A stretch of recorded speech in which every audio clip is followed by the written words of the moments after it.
Before we get into the video, I just want to let you guys know about my Discord server. Check out the link in the description to talk college basketball, March Madness, live games with tons of other college basketball fans just like you. Sup guys, it's Alex here, and welcome to another edition of the Bracketology update. This one is for March 3rd. We are one day away from the final day of the college basketball regular season. Last day to kind of improve your tournament seeding for the conference tournaments. Last chance to make an impression with the with the matchups that we currently have. Like, we have some big opportunities. I think Arizona State plays... Actually, I thought Arizona State played UCLA, but maybe not. But there are some big games going on this weekend. Last chance to make some big impressions. I mean, last night, Wisconsin almost got a victory over Purdue that would have lifted them maybe to the last four buys listing, but instead it was just a missed opportunity there. Had teams like Arizona State, who could have had a huge win against UCLA. I think that's what I was thinking of there, but just missed out on that. But we already have some conference tournaments going too. Some of the lower conferences, maybe like the OVC, who should have a championship or a champion crowned, I think, tomorrow. We also have like the West Coast Conference has started up. We have other ones like the Atlantic Sun, just things like that. So another plug too, if you, at the top of the video, there was the Discord. We have some people in the Discord who are keeping track of every conference tournament, so make sure you check that out, see what's going on there. Well, let's go ahead and take a look here at the bracket watch. Top overall seed remains Alabama. Very close call. I don't know why the logos aren't loading right there, but very close call against Auburn on, I think, Wednesday night. It was to where Auburn was up by like 15 points in the second half. Alabama fought back, forced overtime, and ended up securing the victory, so they remain the top overall seed. First team out is Arizona. Made a big enough impression with that win over Arizona over the weekend to kind of offset the loss. It wasn't a bad loss at all to UCLA, but just kind of more of a missed opportunity there. And then the last team in is Penn State, who gave up a huge lead to Rutgers on Tuesday. I think Penn State was up by like 15 or 20 very early on in the game, and then Rutgers fought back. But speaking of Rutgers, had that crazy comeback from Minnesota last night. Minnesota, I think, was 7-20. Before that, they were down by 10 with like a minute 15 to go. Came back and beat Rutgers. So what do we even think about Rutgers? They made a huge comeback on Tuesday night, and then they let a huge comeback happen last night. So I don't know, Rutgers is kind of one of those teams that goes a little bit crazy sometimes. But now taking a look at the bubble, last four buys are USC, Boise State, West Virginia, and Auburn. Boise State got a big win over San Diego State earlier in the week, so I feel like they should be kind of safely in at this point, barring a huge upset in their conference tournament. Last four in are Mississippi State, Nevada, Wisconsin, and Penn State. Then the first four out are Arizona State, which maybe I misread that wrong, but first team out is Arizona State, so I think I did read that wrong earlier. First team out is Arizona State, North Carolina, Michigan, who just missed out on a crazy double overtime victory last night against Illinois. Might have pushed them to the top team in the first four out, but now they need to make a run in the Big Ten tournament. And then Utah State, and then the next four out are Oklahoma State, Clemson, Charleston, and Oregon. So now if we take a look here at the movement in the bracket that has happened since the last bracketology that we did, we have Providence up to an 8 seed, West Virginia down to an 11, Kentucky down to a 7 after that senior night home loss to Vanderbilt. As a Kentucky fan, I have no explanation, no excuse for that loss there. Vanderbilt took the lead in the second half and never really gave it back up, hit a crazy shot at the very end to beat Kentucky, so Kentucky falls from a 6 to a 7. And then over in the Midwest Regional, we have Illinois now up to an 8 after that victory over Michigan, Memphis up to a 9, Iowa State up to a 6, Texas A&M up to a 7, Pittsburgh down to a 10 after the loss to Notre Dame, which is not a loss that you want to have this close to the tournament. They were being shown as like an 8 or a 9 seed previously, now down to a 10, though they have the 1 seed they're in the driver's seat for the 1 seed in the ACC tournament. And then if we look here at the West Regional, we have Maryland down to an 8, Arkansas down to a 9, Creighton up to a 5, San Diego State down to a 6, NC State down to a 10. Then in the East Regional, we have Florida Atlantic up to a 9, Duke up to a 6, Nevada down to an 11, Penn State new to the field, Iowa up to a 7 after the big win over Indiana. Of course, I had Indiana going to the Final Four, and then they get blown out by Iowa at home. I think on Tuesday night, to where it was like a 20-point loss or something like that. And then Boise State up to a 10. So as you guys know, every time that I do one of these bracketology updates, I go to the vertex42.com, download their Excel bracket, and then just update the teams based off of Joe Lunardi's most recent bracketology. And then I just fill out the bracket. It's something fun to do. I'll be doing it for the actual NCAA tournament. I mean, everybody who's watching this video is going to be doing it for the actual NCAA tournament. But it's just something I like to do kind of in the lead up there, just to see how things would shake out if this were to happen in real life. But before we get into my actual picks, I got to come up with the food item. If you guys are watching at this point in the video, not just skipping to the end to see who I end up picking as my national champion, really appreciate you watching through the entire video to just kind of hear my picks. Love to hear your picks in the comment section below, not the prediction section below. But if you're watching at this point in the video, comment a sandwich, like PB&J sandwich, Subway sandwich, sweet onion chicken teriyaki, whatever you want to call it, maybe a tuna and cheese, whatever, grilled cheese. Comment down your favorite sandwich in the comment section below so I know that you're watching at this point in the video, almost 6 minutes in. So now, finally getting to our predictions. So up first, obviously, we're going to have Alabama beat the winner of Howard and Fairleigh Dickinson. Then we're going to go with Providence here, moving on past Rutgers. I just don't have any more confidence in Rutgers at the moment. TCU, I'm going to have beating Bradley. Indiana moving on past Hofstra. Northwestern hanging on against West Virginia there. Northwestern, I think they lost to Penn State or somebody. I can't remember who it was. I want to say it was Penn State.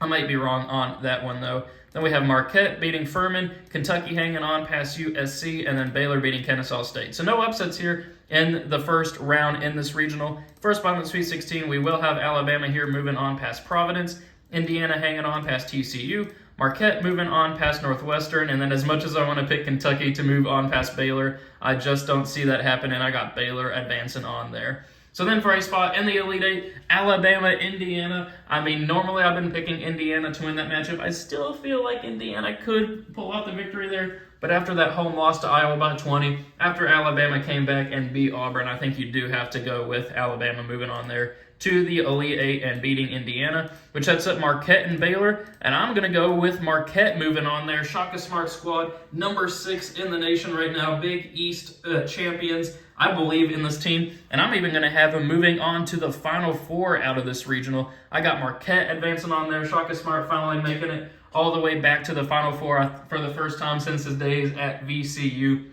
I got 3-seed Marquette advancing on out of that regional.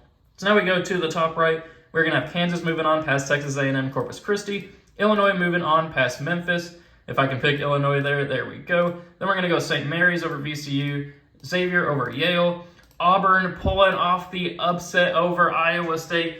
We got to have an upset somewhere, folks. We got to have Auburn. They played very well against Alabama. Iowa State's been falling as of late. They were a 2-seed at one point, but now, as you see, they are now down to a 6. I think that they could be right for an upset. They just dismissed Caleb Grill from the team as well. I think he was like their second or third leading scorer. So I don't know what's going on with that program, but I do know that Auburn played very well against the top team in the nation in Alabama. I got Auburn pulling off the upset there.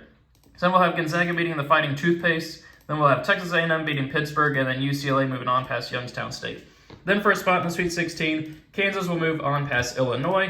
Then I'm going to go with Xavier moving on past St. Mary's. Gonzaga beating Auburn in a 3-over-11 classic victory there, and then UCLA moving on past Texas A&M. Then for a spot in the Elite Eight, we got Kansas moving on past Xavier. Then we're going to have Gonzaga pulling off the slight 3-over-2 upset over UCLA. And then for a spot in the Final Four, we do have to go with Kansas there. I just think that they're so good this year. By far the top team in quad 1 wins on the season. I mean, basically every game in the Big 12 season is a quad 1 game. So then for a spot, actually moving on down to the bottom right regional, we're going to have Houston moving on past UNC Asheville, Arkansas pulling off the 9-over-8 upset over Maryland, Creighton moving on past the Fighting Ripatinos, Virginia beating Utah Valley. Then I'm going to go with the upset pick here and go with Mississippi State beating Wisconsin and then beating San Diego State. As I mentioned in the last bracketology video, I'm probably just not giving San Diego State enough respect. Like, I recognize that, but I just don't believe in them this year. I got Mississippi State pulling off the upset. I think that's a classic 6-11 upset.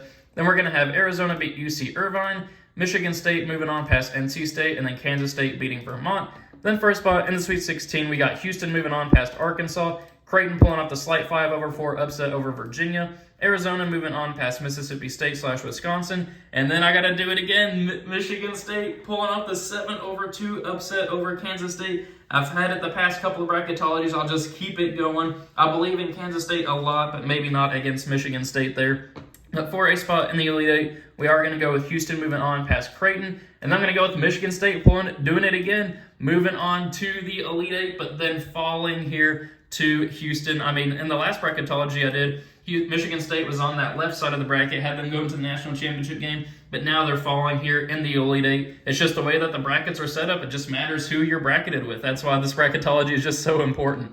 Now the final regional here, bottom left one, we got Purdue moving on past the winner of Morehead and Alcorn State. Missouri pulling off the 8/9 victory over Florida Atlantic. Going to go with a 12/5 upset here with Oral Roberts and Max Abness pulling off the victory over Miami and Isaiah Wong. They just blew a huge lead to Florida State over the weekend. I got Oral Roberts pulling off an upset there, and you got to have a 12/5 somewhere.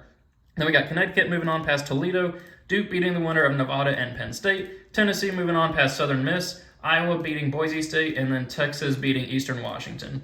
So then for a spot in the Sweet 16, we got Purdue moving on past Missouri. Then we're going to have Connecticut moving on past Oral Roberts. An upset pick here with 6 seed Duke moving on past Tennessee. Tennessee just lost to Kai Ziegler, their point guard for the entire season with a torn ACL. I feel bad for him. He's one of the good players, even as a Kentucky fan. I like Ziegler. But due to that fact that they lost Ziegler and really the hot streak that Duke's been on as of late, I got Duke pulling off the 6/3 upset. And then we are going to have Texas here moving on past Iowa. Then for a spot in the Elite Eight, I am going to go with Connecticut upsetting Purdue. Purdue they beat Wisconsin last night on the road, which is nothing to kind of minimize or anything like that, or demerit, whatever I'm trying to say.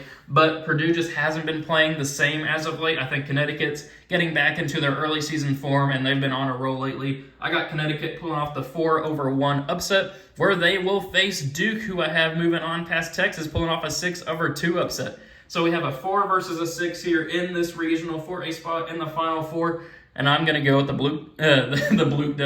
Duke Blue Devils, advancing on with John Shire in his first season as coach to the Final Four. I think with the talent, and now they're kind of rounding into form as well, they can be a scary team to face in the tournament. I got Duke advancing on to the Final Four. But then I got them falling to Marquette, who I have advancing on to the national championship game. I mean, here in the Final Four, we have 2 1 seeds, a 3 seed, and a 6 seed. So we do have some kind of shakeups there. But we have Kansas moving on past Houston. I think I had that same Final Four matchup in on Tuesday's bracketology, which sets up Marquette and Kansas here. I would love to see this game if it was to actually happen in real life. But I do have Kansas winning it all. As much as I want to pick Marquette to win it all there, you got to go with Kansas. I think they're playing the best basketball out of any team in the nation. I got them moving on and winning the national championship. So thank you guys for watching. Really hope you enjoyed it. Let me know what you think of my predictions in the comment section below. Let me know your own predictions as well in the comment section. I always love to see what other people think as well. Make sure you like and subscribe. Join that Discord server. Thank you guys for watching, and I will see you all later.